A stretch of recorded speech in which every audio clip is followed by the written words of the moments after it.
गाय, गायत्री और ब्राह्मण, ये तीन कभी दूषित नहीं थे, कभी। इसको दूषित समाज ने बनाया है, व्यवस्था ने बनाया है। ब्राह्मण कहते हैं पुराने समय में कैसे थे, कहते हैं अभी ब्राह्मण दारू पीता है। पुराने जमाने में जब आपके यहाँ खेती थी, राज्य था, आप खेती करते थे, 10वां भाग निकाल करके खेती का ब्राह्मण के यहाँ पहुंचा देते थे। आपके यहाँ कोई विवाह होता था, शादी होता था, व्यवस्था होती थी, आप वो काम करते। ब्राह्मण का घर बनता था, आप मदद करते थे। ब्राह्मण के लड़की की शादी होती थी, आप मदद करते थे। ब्राह्मण क्या करता था, पढ़ाई करता था, वेदों की स्वाध्याय करता था, जब तक करता था, आपका विवाह शादी करवाता था, आपका मरण कर्म करवाता था, और कहे महाराज वो सुख से अपने घर पर रहता था, क्योंकि कुछ चिंता नहीं थी कि जब मेरे यहाँ कोई तकलीफ पड़ेगी तो उसको पता था मेरे यजमान खड़े रहेंगे। और आज क्या है, यहाँ 1, 2, 3, 4 ब्राह्मण बैठे हैं, बोलो सामने खड़ा कर दूं, आप पूछ लो कोरोना के समय कितने यजमानों ने आपको फोन करके पूछा कि लाओ मैं राशन बढ़वा दो? कोई पूछा नहीं। अब वो ब्राह्मण क्या करेगा, बच्चों बीवियों भूखे मार के वहां दफन कर देगा, निकले बाहर कमाने के लिए, स्वाध्याय छोड़ करके, संध्या छोड़ करके, जब तक छोड़ करके बाहर निकलेगा कमाने के लिए। कमाने निकलेगा तो जो संग से गुण होता है और संग से गुण जात, संगत में फंस गया। अब ऐसे लोगों के संगत में फंस गया, उनका संगत स्वीकार कर लिया, तो पहुंच गया वहां पे जहां नहीं जाना चाहिए। तो गलती किसकी है? पंडित जी की, समाज स्वीकार करे समाज इस बात। ब्राह्मण की गलती नहीं, ब्राह्मण की आज्ञा में रहो।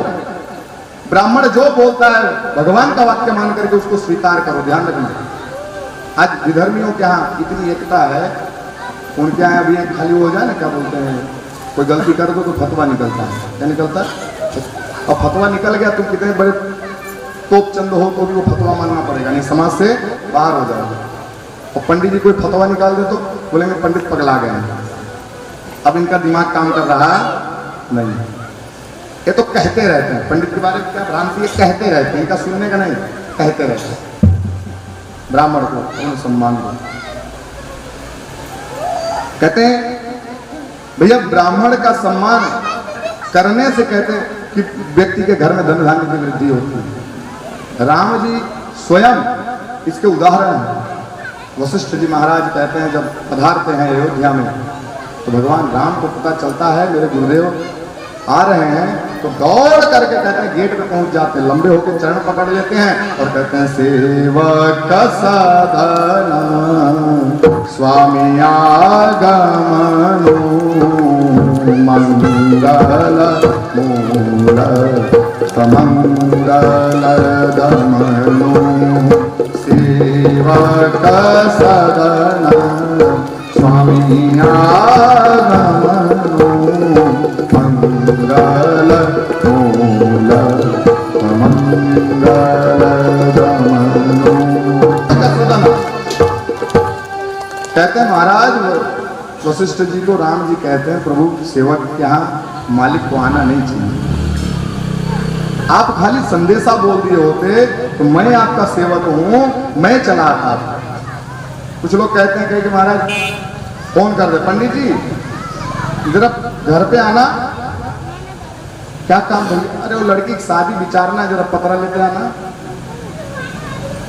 पंडित जी नहीं हुए, उनके अकाउंटेंट हो गए। पंडित जी घर चले आना, पतरा लेते।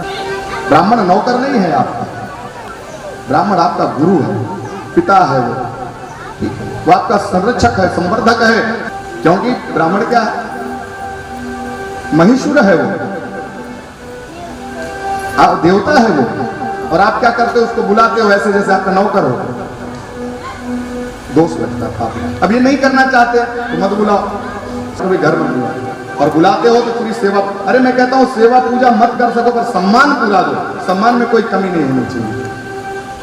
ब्राह्मण भी कहे मनुष्य शरीर है भैया, हो सकता है उसका दिमाग घूम जाए, कभी ठिकाने न रहे, गुस्से में आपसे बात कर ले, तो माता पिता देव गुरु और ब्राह्मण कहे इनके सामने कभी जबान लड़ानी नहीं, क्योंकि इनका दिया हुआ श्राप और वरदान अकाट्य है। ब्रह्मा विष्णु महेश भी श्राप को मिटा नहीं सकते या वरदान को झुठला नहीं सकते। व्यासपीठ से मैं कह रहा हूं पूरी जिम्मेदारी के साथ, ब्राह्मण के वचन अकाट्य हैं, इसलिए इनके साथ कभी वैर मत करो, कभी द्वेष मत करो।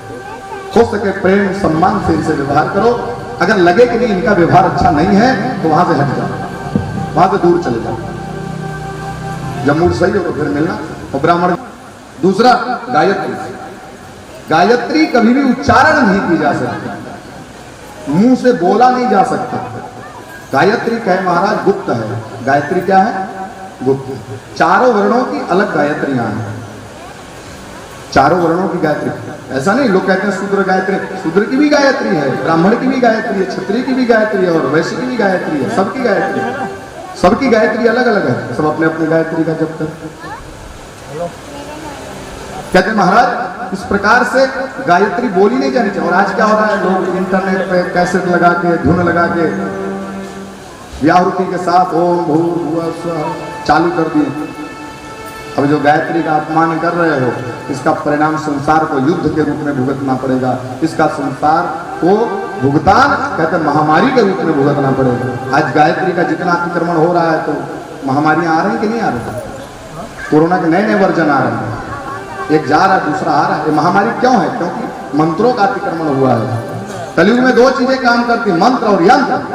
यंत्र तो ठीक है पर मंत्र को भी दूषित किए हो, अधिकारी अनाधिकारी सब जप कर रहे हैं उसको, इसीलिए दुष्परिणाम आ रहा है मंत्रों का। मंत्र के अंदर की रही हुई ऊर्जा, मंत्र की शक्ति क्या नहीं कर सकती। विश्वामित्र गायत्री मंत्र के प्रभाव से नई सृष्टि की रचना कर रहे थे और विचार करो आप उस गायत्री को इतने हल्के में ले लियो। मंत्र सर्जन कर सकती है, मंत्र विनाश कर सकती है। मंत्र इस सृष्टि की चाबी है, इसको उल्टा घुमा दोगे गड़बड़, सीधा घुमाओ तो ही सही। कहे महाराज इसलिए बिना जानकारी कभी इसको घुमाने की कोशिश मत करो। गायत्री को छोड़ दो, जिसका विषय है वो करेगा। जो गायत्री जप रहा है ऐसा प्रयास करो कि उसका हाथ आपके माथे पे आ जाए, उससे बड़ा तप आपका होता है। गायत्री को दूषित समाज ने किया, अब कहते हैं गायत्री गायत्री दूषित हो गई। ऐसे गाय, गाय माँ है, माँ घर में होनी चाहिए। अब आज के बच्चे जो अपने असली माँ बाप को अनाथालय में छोड़ा रहे हैं, जो अपने असली माँ बाप का सेवा संवर्धन नहीं कर रहे हैं, आज के बच्चे जो अपने असली माँ बाप का ध्यान नहीं रख रहे हैं, वो गाय माँ का क्या ध्यान रख रहे हैं? खुद के माँ बाप को खिला नहीं रहे हैं, गाय को क्या खिलाएंगे? गाय का सेवा संवर्धन होना चाहिए। गाय जिसके मुंह में रुद्र है, गाय जिसके शरीर पे 33 कोटि देव वास करते हैं, वो गाय जब कचरा खाती है ना जाती तो समाज को डूब मरना चाहिए। विचार करने वाले थोड़ा कटु है ये, पर गरुड़ पुराण आदेश देता है, ऐसे समझाना पड़ेगा। गाय की सेवा करो, गाय का संवर्धन करो, गाय को बचाओ, क्योंकि देवी भागवत के अंदर ऐसा लिखा है कि गाय जब तक पृथ्वी पे है तब तक कहे महाराज इस पृथ्वी का सारा कार्य सुचारू रूप से चलता रहेगा। जिस दिन गाय इस पृथ्वी से गई उस दिन कहे महाराज सब कुछ गायब हो जाएगा। गाय इसमें क्या लग जाएगा? ब। गाय के साथ क्या लग जाएगा? ब, और सब कुछ गायब। गाय गई, गाय के साथ सब गायब। भगवान कहते हैं, कृष्ण भगवान अवतार लिए, अवतार लेके पहला काम क्या किया भाई? जेल गाय चराए। गाय क्या चराए? गाय चराए, इसीलिए उनका नाम है गोपाल। गैया चराया उन्होंने, ठीक है। गाय को उन्होंने बचाया है, गाय को चराया, गाय का संवर्धन किया। क्यों? जानते हैं सृष्टि गाय से टूटी है, गाय गई तो खत्म। अच्छा एक बात, माताएं यहाँ बैठी हैं, अगर माताओं के स्तन में दूध ना आता हो तो डॉक्टर किसका दूध पीने का सलाह देते हैं?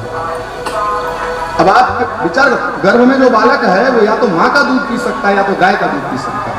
मतलब गाय असल में माँ का ही स्वरूप है, और उस माँ के साथ है संसार समाज क्या है। तो इसमें दोष गाय को मत देना, कभी उसका संडास बांस मारे तो ऐसे दबा के मत जाना, देखना कि कहाँ गलती हो गई है। चारा की जगह रोटी और चबा रही है, प्लास्टिक चबा रही है तो महाराज बांस मारेगी। फिर कहते हैं गंगा, गंगा। अब हरिद्वार जितने लोग गए हैं उन लोगों को पता होगा, जितने बद्री केदारनाथ गए उनको पता होगा, गंगा इतनी सुंदर, इतनी पावन है कि बद्रीनाथ केदारनाथ में और गंगोत्री में आप जाओ, वहां गंगा नदी का पानी नीचे कंकड़ दिखाई देते हैं, इतना साफ। और वही गंगा के बनारस पहुंचते पहुंचते डुबकी मार बाहर आ जाओ तो साबुन लगा दो तो आधा किलो मैल निकलता है शरीर में से। आदमी सोचता है नहा के आया हूँ, मैल और चढ़ा के आया हूँ। अभी तो खैर हमारे आदरणीय प्रधानमंत्री श्री नरेंद्र भाई मोदी और सम्माननीय मुख्यमंत्री श्री योगी आदित्यनाथ इन दोनों लोगों के प्रयास से गंगा मैया तो बहुत शुद्ध और साफ हो गई है बनारस में भी। वहाँ भी जाके अब स्नान करो तो मैल नहीं छूटता। तो क्या गंगा का संवर्धन हुआ है, गंगा पवित्र हुई है, ठीक है। लेकिन उनको पवित्र रखने की जवाबदारी किसकी बताओ? अच्छा, अपनी। अभी भी गंगा नदी में वस्त्र धोना नहीं है, थूकना नहीं है, मलमूत्र का त्याग नहीं करना है, कपड़े नहीं धोने हैं, उनके अंदर साबुन नहीं लगाना है। ये सब काम अगर करते हो तो गंगा पवित्र रहेगी। और क्या गंगा के दिन घुस के साबुन लगा लगा के नहाते हो, साबुन से कपड़ा धोते हो, उसी में साफ करते हो, उसी में खींचते हो। इधर से तुम उसको कपड़ा धो रहे हो, उधर से सामने भगवान सूर्य नारायण को जल चढ़ा रहा है, तुम्हारा मैल बहते बहते पहुंचा, वही उठा सूर्य नारायण को पिला दिया अगला आदमी। सूर्य नारायण कहेंगे कैसा साबुन जैसा आ रहा है अंदर मेरे मुंह में। सूर्य नारायण पीछे देंगे, कहेंगे भैया यही साबुन बहा रहा है। बोलेंगे लाओ अभी इसके अंदर ऐसा काम कर देता हूँ, साबुन लगाने लायक नहीं बचा। ऐसे ऐसे फोड़े होंगे शरीर के अंदर महाराज। नदियों में जो दुष्कृत्य करता है उसको कोढ़ होता है, ध्यान रखना। देवी भागवत अपना गरुड़ पुराण कहते हैं नदी में आप मलमूत्र का त्याग करके आओ, नदी में थूक के आओ, नदी के अंदर आप कपड़े धो, नदी के अंदर न बहाने जैसी गंदी चीजें बहाओ, तो ऐसे व्यक्ति को अंत समय में कोढ़ होता है। नदियों में सावधान हो, खास करके गंगा। अन्य नदियों में सब में सावधान हो, लेकिन गंगा में विशेष। गंगा कौन है? गंगा भगवान के चरणों से निकली और शिव के जटाओं में आई और वहां से प्रसादी रूप हमको प्राप्त हुई है। वो निर्माल्य है, भगवान की चरणामृत है। चरणामृत का कभी अपमान होना चाहिए नहीं। क्या कहते हैं महाराज, यहाँ पे इन सारी चीजों को आप बचाओ, जितना हो सके आप बचाओ। नहीं बचा सकोगे तो तकलीफ होगा। यहाँ यमराज पूछते हैं, कहते हैं महाराज न नित्यदानम न गहमानिकम कृतम न वेद शास्त्रार्थ वच प्रमाणितम। नित्य दान करना है।